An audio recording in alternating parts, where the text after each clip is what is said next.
Let's pray for today's word. தேவனுடைய வார்த்தைக்காக நாம் ஜெபம் செய்யலாம். Let's pray.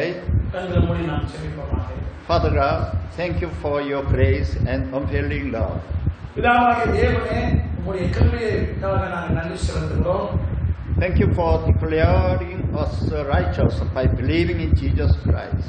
இயேசு கிறிஸ்துவை விசுவாசிப்பதன் மூலமாக ஆண்டவரே எங்களை நீதிமான்களாக நீர் மாற்றினதற்காக உமக்கு நாங்கள் நன்றி செலுத்துகிறோம்.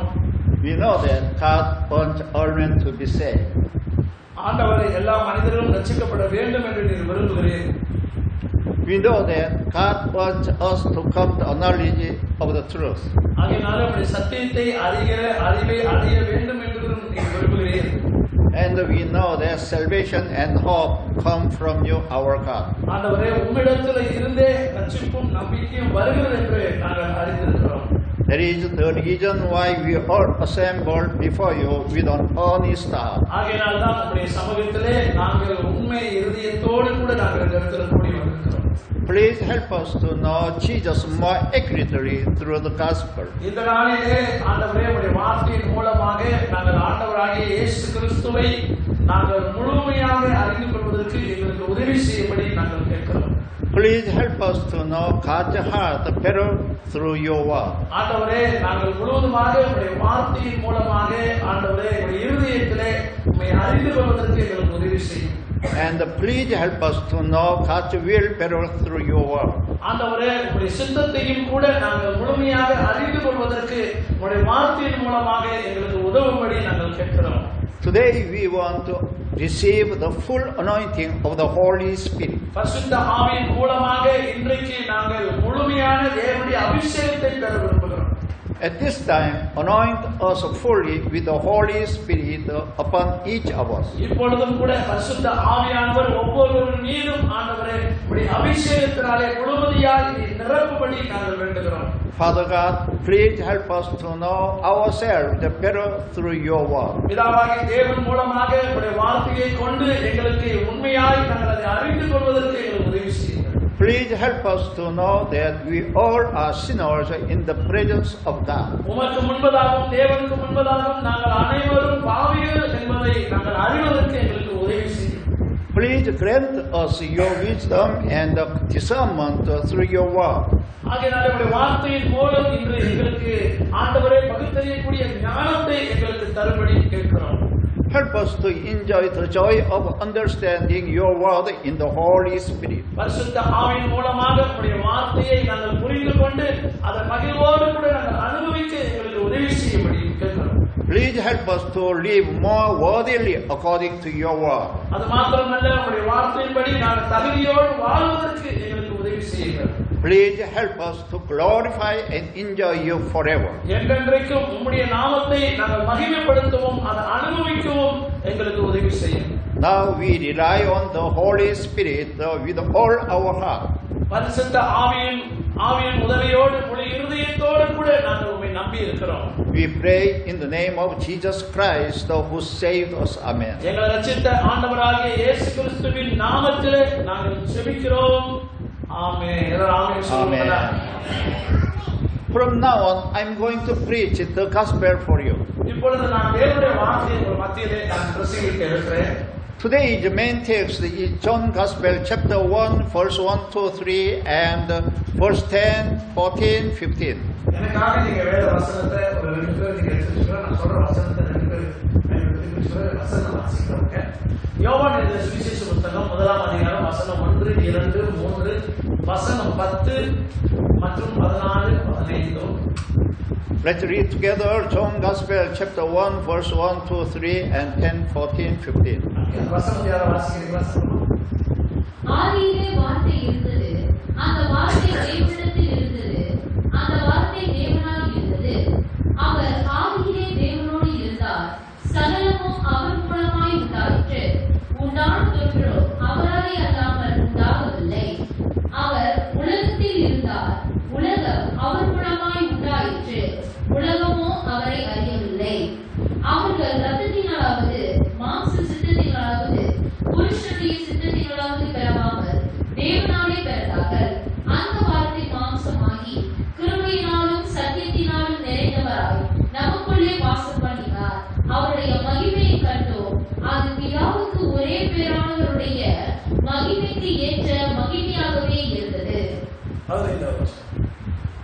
யோவான் அவரை குறித்து சாட்சி கொடுத்து, எனக்கு பின் வருகிறவர் எனக்கு முன் இருந்தவர், ஆகையால் அவர் என்னிலும் மேன்மை உள்ளவர் என்று நான் சொல்லியிருந்தேனே, அவர் இவர்தான் என்று சத்தமிட்டு கூறினார். And please read Colossians chapter 1, verse 15, 16, 17. கொலோசியர் 1 வசனம் 15, 14, 17. Colossians chapter 1, verse 15, 16, 17. அவர் அதரிசனமான தேவனுடைய தற்சொரூபமும் சர்வ சிருஷ்டிக்கும் முந்தின பேருமானவர். ஏனென்றால் அவருக்குள் சகலமும் சிருஷ்டிக்கப்பட்டது, பரலோகத்தில் உள்ளவைகளும் பூலோகத்தில் உள்ளவைகளும் ஆகிய காணப்படுகிறவைகளும் காணப்படாதவைகளுமான சகல வஸ்துக்களும், சிங்காசனங்களானாலும் கர்த்தத்துவங்களானாலும் துரைத்தனங்களானாலும் அதிகாரங்களானாலும் சகலமும் அவரை கொண்டு அவருக்கென்றும் சிருஷ்டிக்கப்பட்டது. அவர் எல்லாவற்றிற்கும் முந்தினவர், எல்லாம் அவருக்குள் நிலைநிற்கிறது. Now I'm going to preach the gospel for you. இப்பொழுது நான் தேவனுடைய சுவிசேஷத்தை உங்கள் மத்தியிலே நான் பிரசங்கிக்க விரும்புகிறேன். What is the gospel? சுவிசேஷம் என்றால் என்ன? Do you know what is the gospel? சுவிசேஷம் என்றால் என்ன என்பது உங்களுக்கு தெரியுமா? In Romans chapter 1, verse 2 to verse 4, the Apostle Paul says that the gospel is Jesus Christ. இங்கே வேதம் சொல்லுகிறது, அப்போஸ்தலனாகிய பவுல் ரோமர் எழுதின சுவிசேஷ புத்தகத்திலே வசனம் 2 மற்றும் 4 ஆண்டவராகிய இயேசு கிறிஸ்து என்று சொல்லி அவர் பிரசங்கிக்கிறார். Therefore, the subject of today's word is Jesus Christ. ஆகையினாலே இன்றைக்கு நான் பேசப்படுகிறதான அந்த வார்த்தையானது ஆண்டவராகிய இயேசு கிறிஸ்துவை மையப்பொருளாக நான் வைத்து சொல்கிறேன். Who do you think Jesus Christ is? இயேசு கிறிஸ்துவை யார் என்று நீங்கள் நினைக்கிறீர்கள்? Are you thinking of only the pretty baby Jesus born from Mary's body? மரியாளுடைய வயிற்றில் பிறந்த ஒரு சாதாரண ஒரு குழந்தையாக மட்டும் அவரை நீங்கள் நினைக்கிறீர்களா? Do you think of only the poor person who was suffered on the cross? அது மாத்திரமல்ல, அவரை ஏழையை மட்டுமே அவரை நம்ம நினைக்கிறோமா, அல்லது சிலுவையிலே அறையப்பட்டு துன்பப்பட்டவராக நம்ம நினைக்கிறோமா? Do you think of only a good man who died for us? அல்லது நமக்காக ஒரு நல்ல மனிதர் மரித்தார் என்று சொல்லி அப்படி நம்ம நினைக்கிறோமா? Do you think of Jesus only as a historically great person? ஒருவேளை அது மாத்திரமல்ல, அவர் வரலாற்று ரீதியாக ஒரு சரித்திரபூர்வமாக அவர் கிறிஸ்துவாய் என்று சொல்லி நாம் நம்புகிறோமா? We all believe in Jesus Christ. நம்ம அனைவரும் ஆண்டவராகிய இயேசு கிறிஸ்துவை நாம் விசுவாசிக்கிறோம். Is that right? அது கரெக்ட் தானே? Amen? ஆமென் சொல்லுங்க. Then, who is Jesus? அப்படின்னா இயேசு கிறிஸ்து யாரு?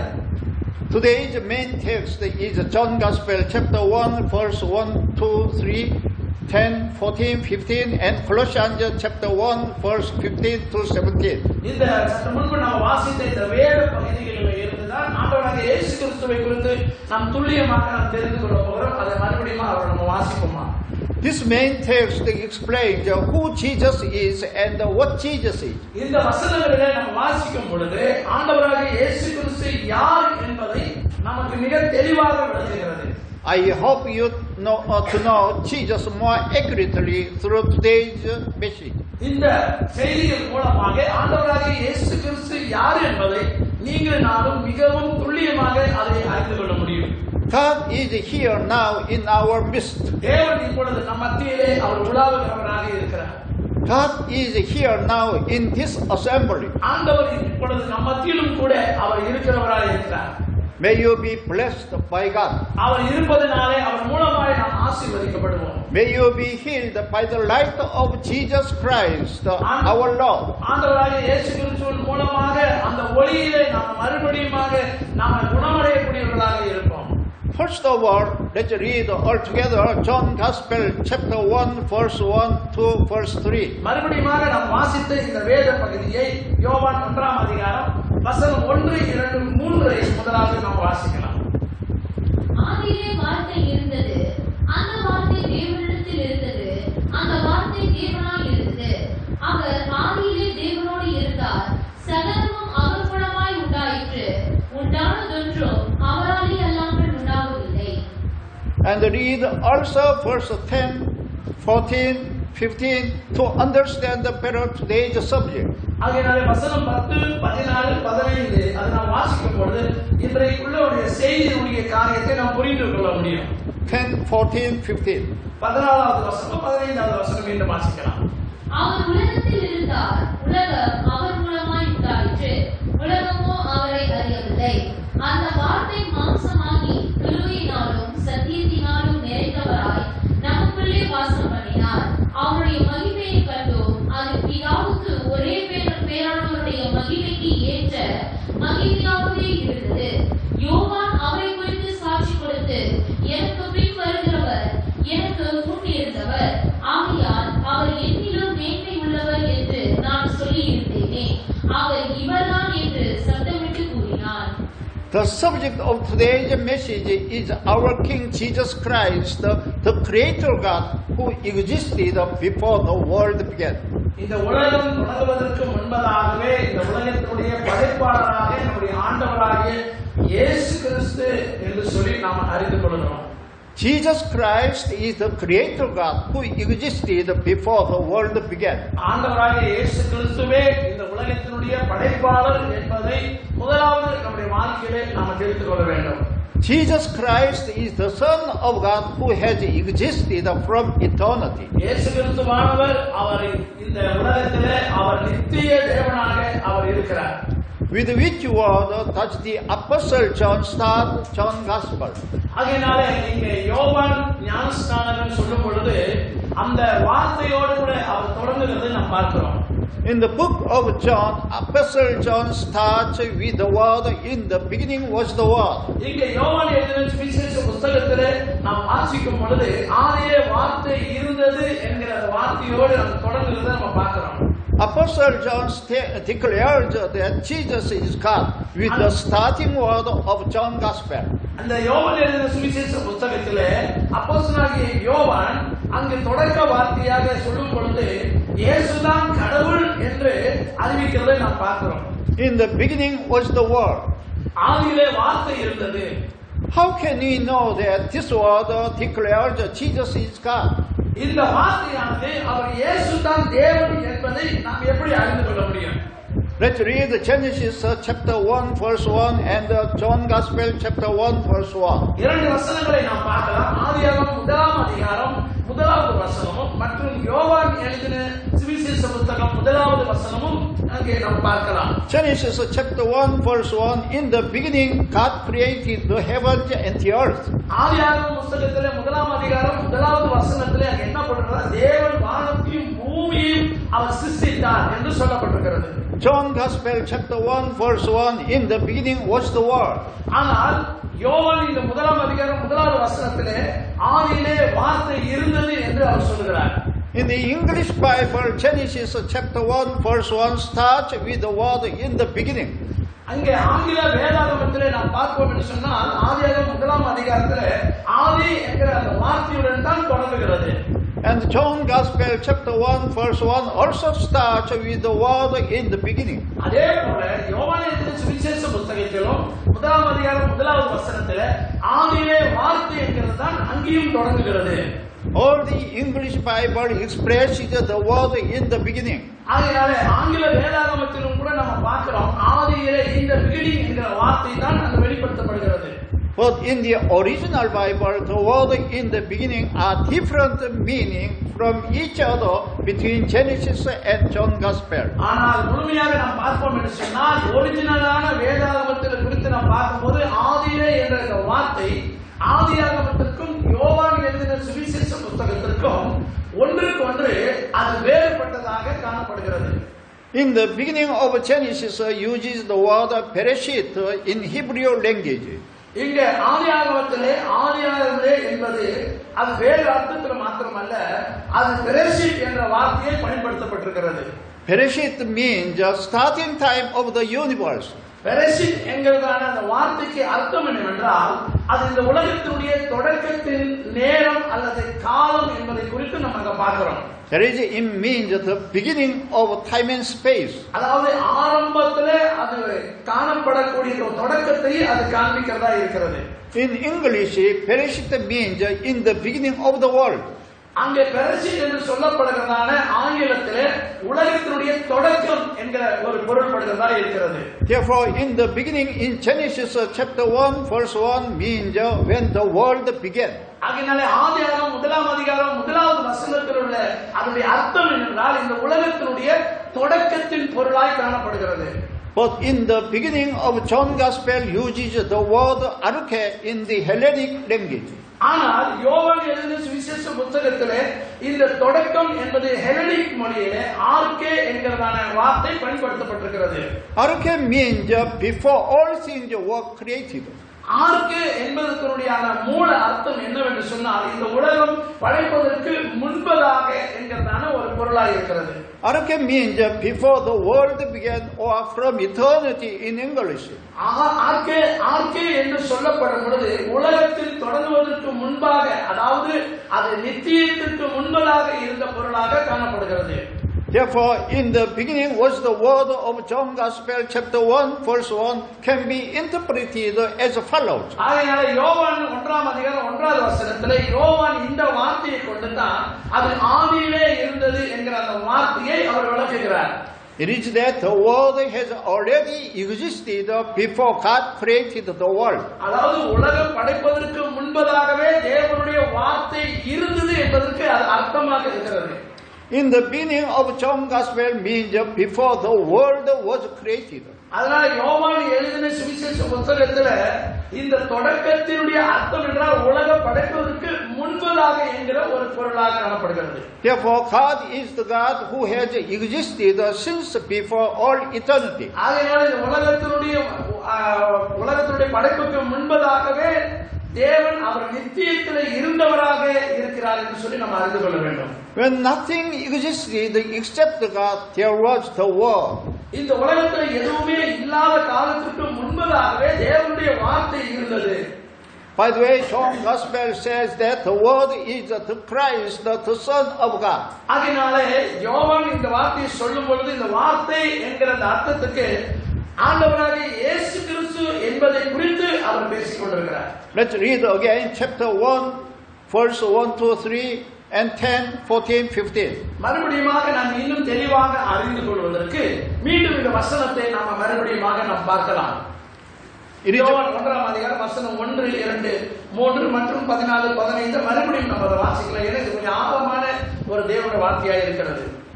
ஆதியிலே வார்த்தை இருந்தது, அந்த வார்த்தை தேவனிடத்தில் இருந்தது, அந்த வார்த்தை தேவனாய் இருந்தது. அவர் ஆதியில் தேவனோடு இருந்தார், சகலமும் அவர் மூலமாய் உண்டாயிற்று, உண்டானதொன்றும் அவரே அல்லாமல் உண்டாகவில்லை. அவர் உலகத்தில் இருந்தார், உலகம் அவர் மூலமாய் உண்டாயிற்று, உலகமோ அவரை அறியவில்லை. அந்த வார்த்தை மாம்சமாகி கிருபையினாலும் சத்தியத்தினாலும் நிறைந்தவராய் நமக்குள்ளே வாசம் பண்ணினார்.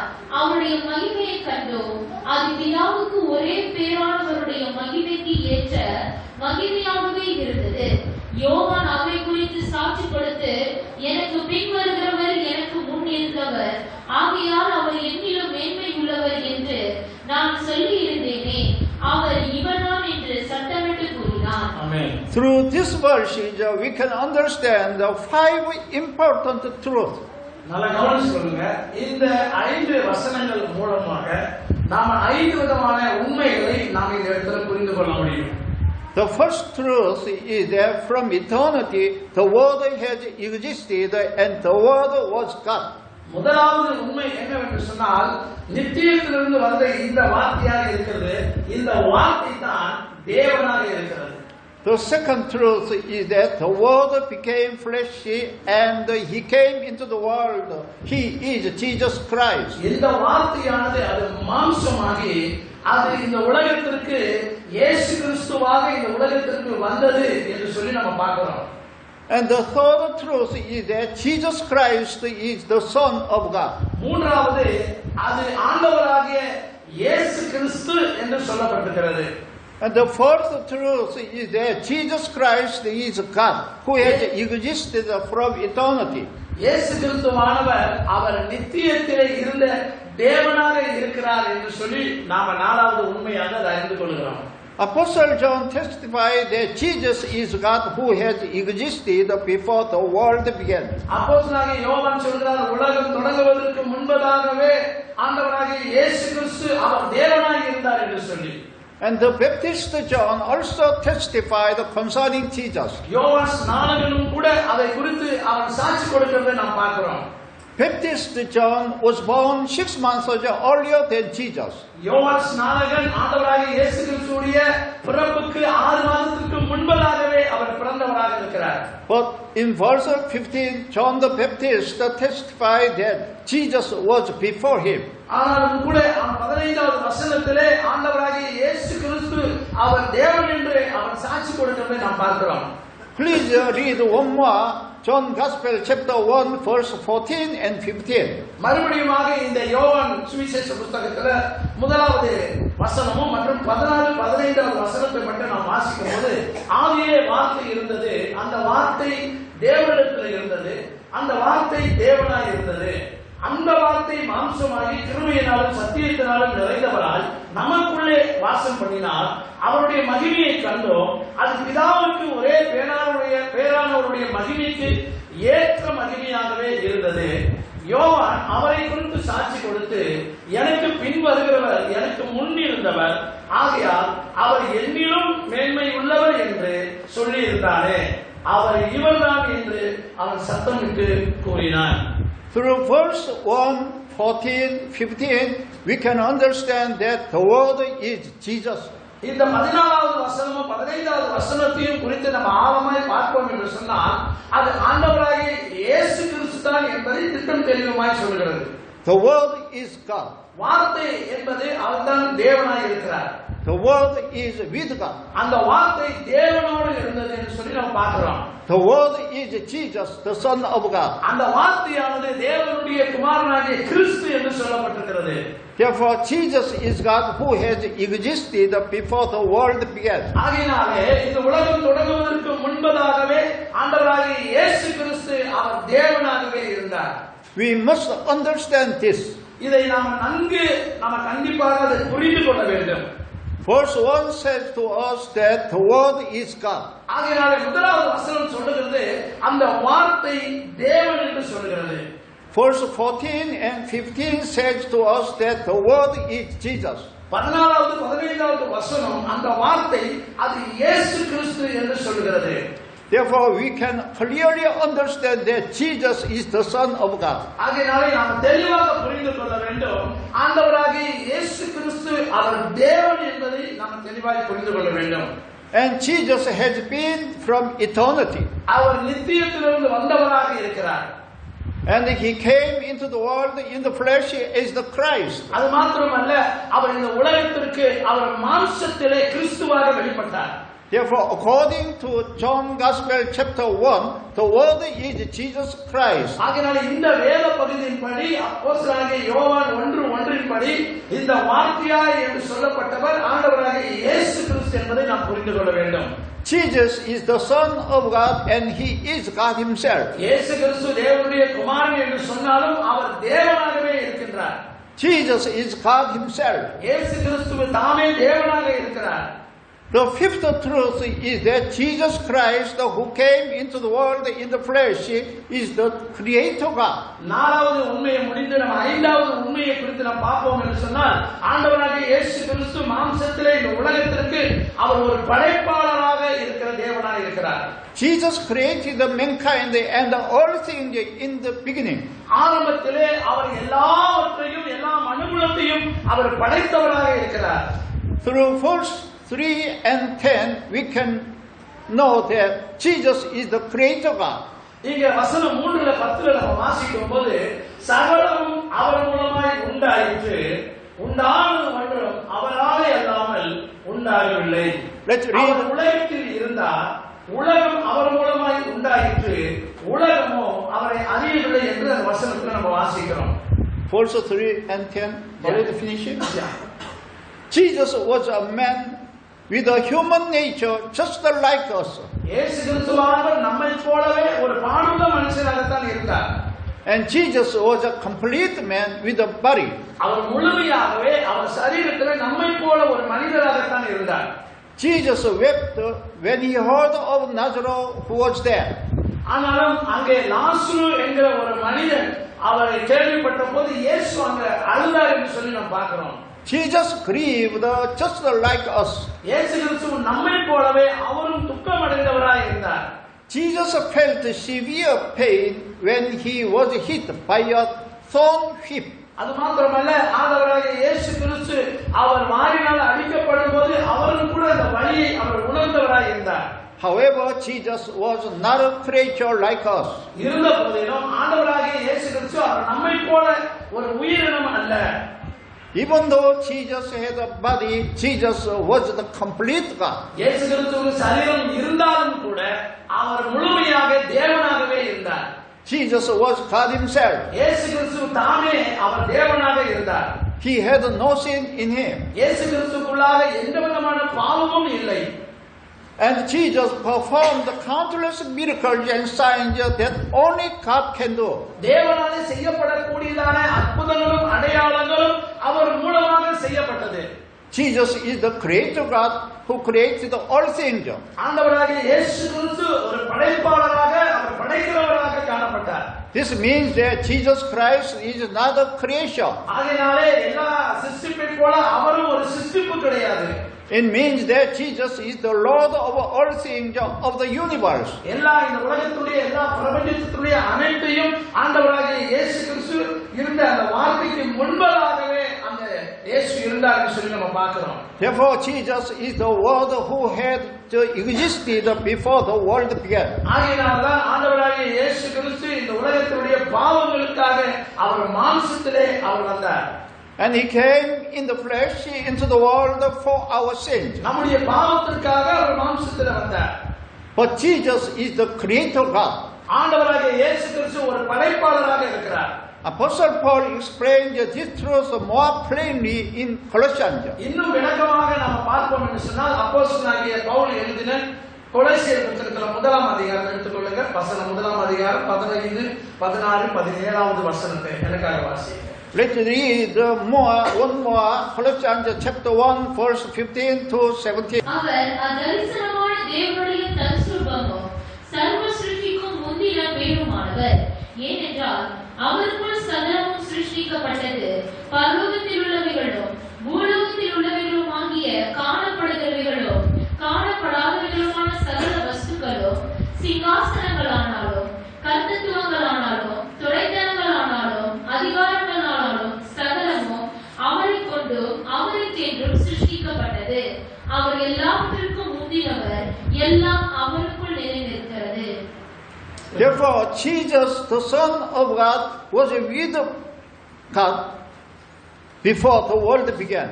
உலகம் தொடங்குவதற்கு முன்பதாகவே குமாரனாகிய இயேசு கிறிஸ்து அவர் தேவனோடு கூட இருந்தார். Jesus is the God who created all things. இயேசு கிறிஸ்துவே எல்லாவற்றையும் படைத்தவராய் காணப்படுகிறார். Jesus is the God who came to this world in the flesh for our sins. நம்முடைய பாவத்துக்காக ஆண்டவராகிய இயேசு கிறிஸ்து இந்த உலகத்திலே ஒரு மாம்சத்திலே வந்தவராய் இருக்கிறார். Why did Jesus come in the flesh? இயேசு கிறிஸ்துவானவர் ஏன் அவர் மாம்சத்திலே அவர் வர வேண்டும்? Jesus is originally the Son of God. முதலாவது நாம் அறிந்து கொள்ள வேண்டியது குமாரனாகிய இயேசு கிறிஸ்து அவர் தேவன் என்று சொல்லி. But he came as a man in the flesh to atone for our sins. மனிதனுடைய பாவங்களுக்காக அவர் இந்த உலகத்திலே மாம்சத்திலே வந்தார் என்று சொல்லி நம்ம பார்க்கிறோம். Jesus is God. இயேசு கிறிஸ்துவே தேவனாய் இருக்கிறார். But he came as a man to be an atoning sacrifice for our sins. மனிதனுடைய பாவ பரிகாரங்களுக்காக அவர் இந்த பூமிக்கு மனிதனாக அவர் வெளிப்பட்டார். We can understand that Jesus is the creator God through John Gospel. அதனாலே இந்த யோவான் எழுதின சுவிசேஷத்தின் மூலமாக ஆண்டவராகிய இயேசு கிறிஸ்து ஒரு படைப்பாளர் என்பதை நாம் புரிந்து கொள்ள வேண்டும். Jesus is the Son of God who existed before the world began. இந்த உலகம் தொடங்குவதற்கு முன்பதாகவே ஆண்டவராகிய இயேசு கிறிஸ்து அவர் தேவனாகவே இருந்தார் என்று. Jesus is the creator God who created all things in the world. ஆண்டவராகிய இயேசு கிறிஸ்துவே இந்த முழு உலகத்தையும் அவர் ஒரு படைத்த தெய்வமாகவே இருக்கிறார். Jesus is the Savior God, the Christ who came into the world in the flesh. மாம்சத்திலே இந்த உலகத்திற்கு வந்ததான ஆண்டவராகிய இயேசு கிறிஸ்து அவர் உலக இரட்சகராகவும் இருக்கிறார். Jesus is the Son of God who existed before the world began. ஆண்டவராகிய இயேசு கிறிஸ்து இந்த உலகம் படைப்பதற்கு முன்பதாகவே அவர் தேவனாகவே இருந்தார். We must acknowledge and believe that He is the Creator God. அவர் ஒரு படைப்பாளர் என்பதை நாம் அனைவரும் அதை நாம் விசுவாசிக்க வேண்டும். Through this, may you have a more certain faith in the name of Jesus Christ. இந்த வார்த்தையின் மூலமாக நாம் இன்னும் அதிகமாக தேவனிடத்தில் உறுதியான நம்பிக்கை உடையவர்களாய் நாம் காணப்படலாம். We all believe in Jesus Christ. நாம் எல்லாரும் ஆண்டவராகிய இயேசு கிறிஸ்துவை நம்புகிறோம் இல்ல? Then we must acknowledge Jesus is the Creator God. ஆகையால இயேசுவை நம்புகிறபடினாலே அவர் மெய்யாகவே ஒரு படைப்பாளர் என்பதையும் நாம் ஒப்புக்கொள்ள வேண்டும். I hope you to know more accurately concerning Jesus our Lord. நான் நம்புகிறேன் இன்றைக்கு இந்த வார்த்தையின் மூலமாக ஆண்டவராகிய இயேசு கிறிஸ்துவே படைப்பாளர் என்பதை நாம் துல்லியமாக நாம் தெரிந்து கொள்வோம். Knowing makes us more confident and empower us. அப்படி நாம் அதை அறிந்து கொள்ளும் பொழுது நம்முடைய வாழ்க்கையிலே இன்னும் நம்முடைய நம்பிக்கை இன்னும் நம்மை பலப்படுத்தி அது முன்னேற செல்ல வைக்கிறது. Do you want to receive more power from Jesus? ஆண்டவராகிய இயேசு கிறிஸ்துவிடமிருந்து அதிக வல்லமை பெறுவதற்கு நாம் விரும்புகிறோமா?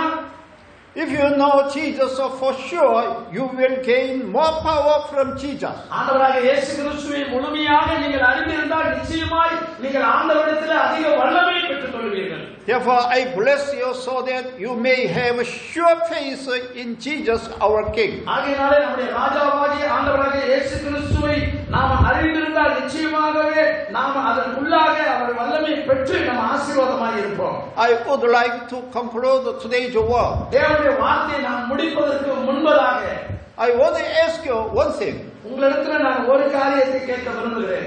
Please listen carefully because it is very important. இது முக்கியமான காரியம். ஆகையாலே தயவாக நீங்கள் கவனமாய் கேட்கும்படி நான் கேட்கிறேன். The Bible is the book that teaches us who is king. யார் ராஜா என்பதை வேதம் நமக்கு கற்றுக் கொடுக்கிறதை முதலாவது நாம் அறிந்து கொள்வோம். We can know through the Bible whether God is king or man is king. அதாவது தேவன் ராஜாவாக இருக்கிறாரா அல்லது மனிதன் ராஜாவா என்பதை இந்த வேதத்தின் மூலமாக நாம் அறிந்து கொள்ளலாம். Who is the king in your life? உங்களுடைய வாழ்க்கையில யார் ராஜாவாக இருக்கிறார்? Are you the king in your life?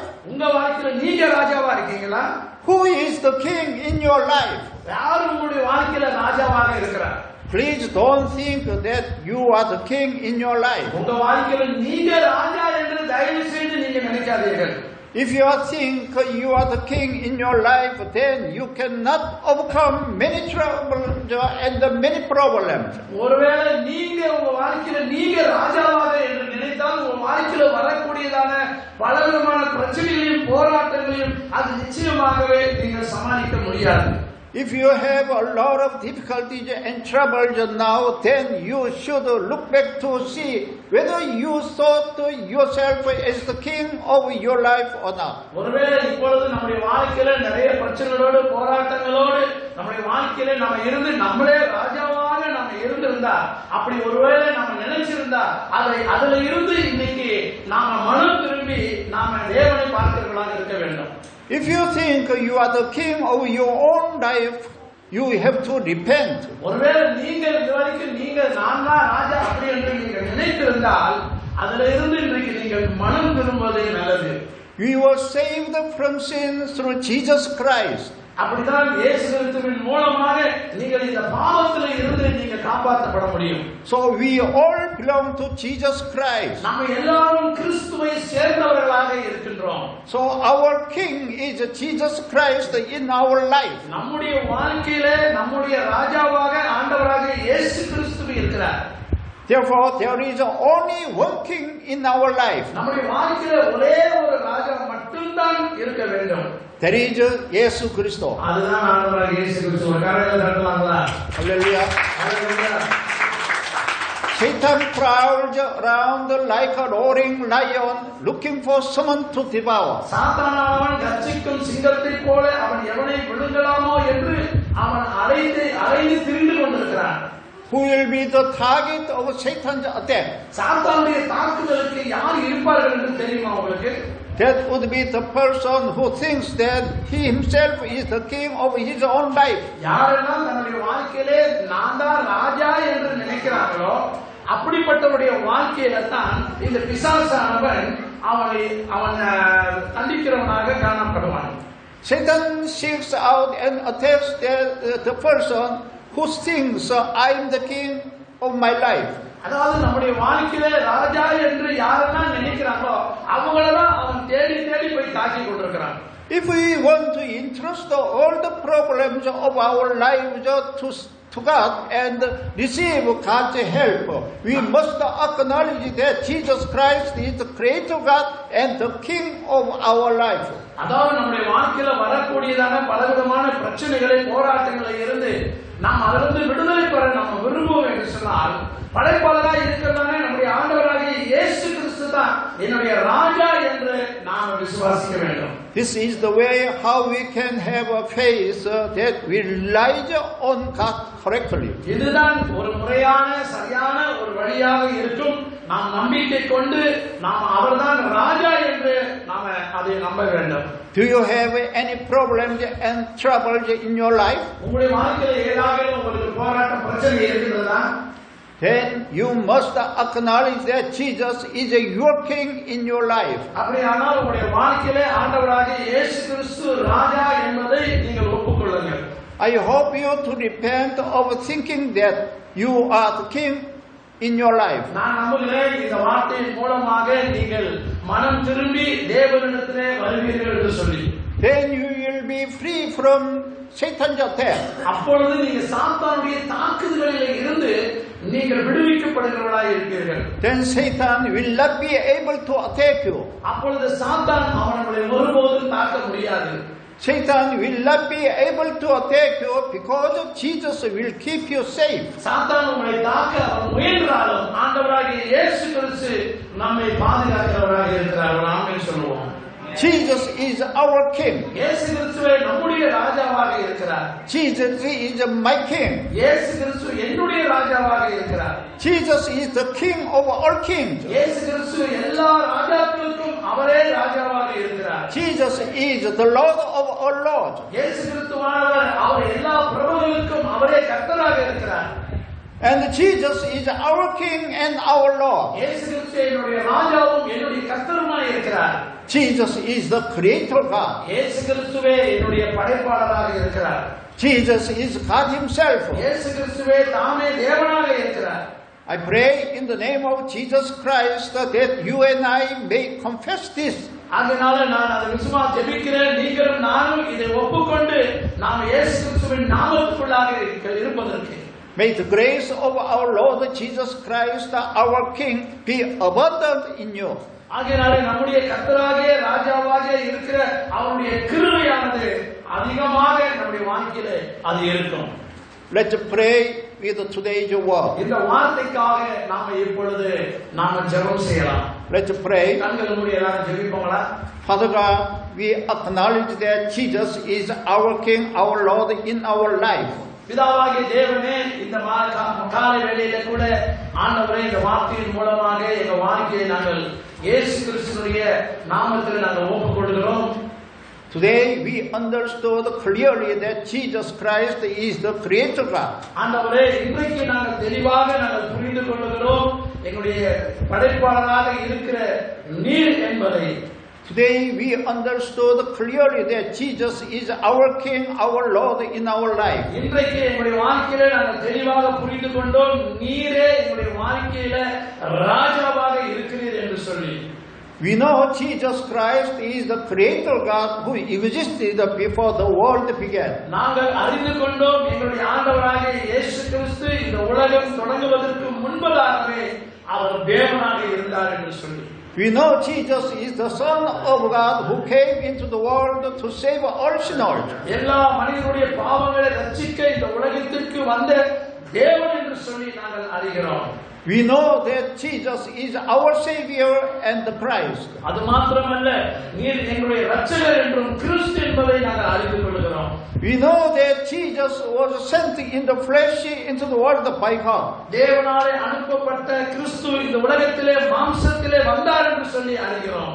Jesus took away all sins of the world and shed his blood instead of us. இயேசு கிறிஸ்துவே எல்லாருடைய பாவங்களையும் நீக்கி உம்முடைய இரத்தத்தை ஆண்டவரே நீர் எங்களுக்காக சிந்தினீர். Therefore we believe that whoever believes in Jesus Christ as the Son of God and the Savior can be saved from sins by the grace of God. ஆகையால் இயேசு கிறிஸ்துவினுடைய நாமத்தினாலே குமாரனாய் இருக்கிற உம்மை இரட்சகராகவும் விசுவாசிக்கிற எவருக்கும் நீ உம்முடைய கிருபையினாலே அவர்களை பாவங்களிலிருந்து விடுவித்து அவர்களை ரட்சிக்க முடியும்.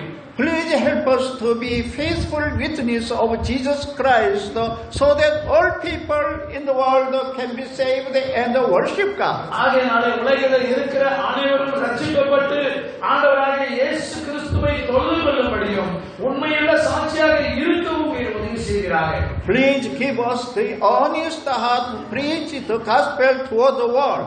அவர்கள் இந்த உலகத்திற்கு அவர்கள் உண்மையுள்ள சாட்சியாக இருப்பதற்கு உதவி செய்யுங்கள். We pray in the name of Jesus Christ, our King, our Lord, who saved us. அது மாத்திரமல்ல, எங்களை ரட்சித்த எங்கள் ஆண்டவராகிய இயேசு கிறிஸ்துவினுடைய நாமத்திலே நாங்கள் ஜெபிக்கிறோம். Amen. Amen. Amen. Amen. Now I will proclaim the blessing for you. உங்களுக்காக நான் ஆசீர்வாதத்துக்காக நான் ஜெபிக்க போகிறேன். Let's read Mark chapter 16 verse 20. கடைசியாக ஒரே ஒரு வசனம் மார்க் 16ஆம் அதிகாரம் மூன்றாவது வசனத்தை நம்ம வாசிக்கலாம். Mark chapter 16 verse 20. அவர்கள் புறப்பட்டு போய் எங்கும் பிரசங்கம் பண்ணார்கள். கர்த்தர் அவர்களுடனே கூட கிரியை நடப்பித்து அவருக்காக நடந்த அடையாளங்களினாலே வசனத்தை உறுதிப்படுத்தினார். ஆமென். Mark chapter 16 verse 20 says that God is present wherever the gospel is preached. இந்த இடத்துல வசனம் சொல்லுகிறது, தேவனுடைய வார்த்தையை பிரசங்கிக்கப்படுகிற இடத்துல தேவனுடைய கிருபையை அவர் நடப்பிக்கிறவராய் இருக்கிறார். God says that He confirmed the gospel by the signs and miracles that accompanied it. இந்த வசனத்தின் மூலமாக நம்ம என்ன அறிந்து கொள்கிறோம்னா, தேவனுடைய வசனம் பிரசங்கிக்கப்படுகிற எந்த இடத்திலும் தேவன் அவர் அற்புதங்களினாலும் அடையாளங்களினாலும் தன்னுடைய வசனத்தை அவர் உறுதிப்படுத்துகிறவராய் இருக்கிறார். Dear brothers and sisters, I have been proclaiming the gospel for you until now. அருமையான சகோதர சகோதரிகளே, இப்பொழுதும் கூட நான் இதுவரைக்கும் தேவனுடைய வார்த்தையை உங்கள் மத்தியிலே நான் பகிர்ந்து கொண்டேன். God is here in our midst and in this place. இந்த இடத்திலே பரிசுத்த ஆவியானவர் நம் மத்தியிலே இப்பொழுதும் கூட இருக்கிறார். The Holy Spirit is moving here to touch you and heal you. பரிசுத்த ஆவியானவர் நம்மை தொட்டு நம்மை குணமாக்குவதற்கு இங்கே இருக்கிறார். May you be free from troubles in the name of Jesus Christ. இயேசு கிறிஸ்துவின் நாமத்தினாலே நாம் இந்த துன்பமான பிரச்சனைகளிலிருந்து நாம் விடுவிக்கப்படுகிறவர்களாய் இருப்போம். Be free from troubles in the mighty name of Jesus Christ. இயேசு கிறிஸ்துவின் நாமத்தினாலே நாம் பலவிதமான பிரச்சனைகளில் இருந்து நாம் விடுவிக்கப்படுகிறவர்களாக இருப்போம். May you be healed from all disease in the name of Jesus Christ. இயேசு கிறிஸ்துவின் நாமத்தினாலே நாம் பலவிதமான நோய்களில் இருந்து நாம் குணமாக்குகிறவர்களாக இருப்போம். May you be healed from all disease in the mighty name of Jesus Christ. ஆண்டவராகிய இயேசு கிறிஸ்துவின் நாமத்தினாலே எல்லா விதமான தீமைகளில் இருந்தும் நாம் குணமாக்கப்படுகிறவர்களாக இருப்போம். Be healed from all disease in the mighty name of our King Jesus Christ. நம்முடைய ஆண்டவராகிய இயேசு கிறிஸ்துவின் ராஜாவுடைய நாமத்திலே எல்லா விதமான நோய்களில் இருந்து நாம் விடுவிக்கப்படுகிறவர்களாக இருப்போம். May you be blessed fully at any time and at any place by Jesus our King our Lord. நம்முடைய ராஜாவாய் இருக்கிறதான நம்முடைய ஆண்டவராகிய இயேசு கிறிஸ்துவின் நாமத்திலே எந்த இடத்திலும் எந்த நேரத்திலும் நாம் முழுவதுமாக ஆசீர்வதிக்கப்படுகிறவர்களாக இருப்போம். May God's blessing be in you. தேவனுடைய ஆசீர்வாதம் எப்பொழுதும் உங்களுக்கு இருக்கும். May your soul be carrying along well. உங்களுடைய ஆத்மாவானது அது எப்பொழுதும் மகிழ்ந்து களிகூரும். May you enjoy your good health. நீங்க நல்ல ஒரு ஆரோக்கியமான வாழ்க்கையை அனுபவிப்பீர்கள். May everything go well with you. எல்லாம் உங்களுக்கு நன்றாகவே அது அமையும். Hallelujah.